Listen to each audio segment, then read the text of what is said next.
అమ్మా అన్నమే ఆకలి అవుతుంది. సరేరా కాలు చేతులు పడుకొచ్చుకపో. ఆగురా ఒకసారి ఇటు తిరుగు. ఏందమ్మా? ఏందిరా కండ్లెట్లనో ఉన్నాయి, సిగరెట్ వాసన కూడా వస్తుంది. తాగినవారా? నేను తాగుతామ్మా సిగరెట్ వచ్చి. ఈ మందు సిగరెట్ తాగుడేంద్రా? మీ నాన్న రాని నీ సంగతి చెప్తా. నాన్న చెప్పుకో. ఆయన శుద్ధ పూసనా? ఆయనను చూసేగా నేర్చుకున్నా మందు సిగరెట్ తాగుడు.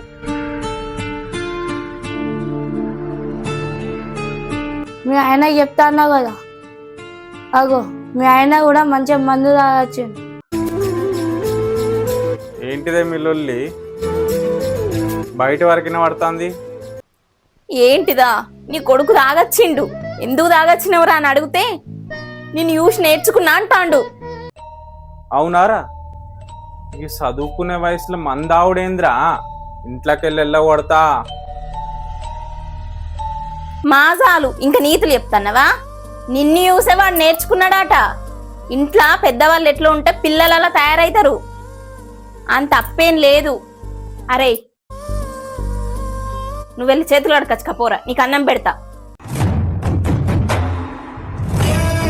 ఇంకా నీతులు చెప్తాండు, నీతులు.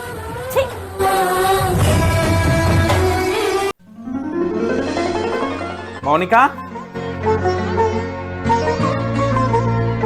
ఇగో పండ్లు అడిగినావు కదా, తీసుకొచ్చిన.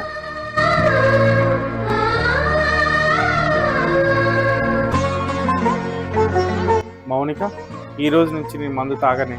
నువ్వు చెప్పింది నిజమే. పెద్దవాళ్ళని చూసి పిల్లలు నేర్చుకుంటారు. మమ్మీ నన్ను క్షమించే, ఇంకోసారి సిగరెట్ మందు ఏం తాగను.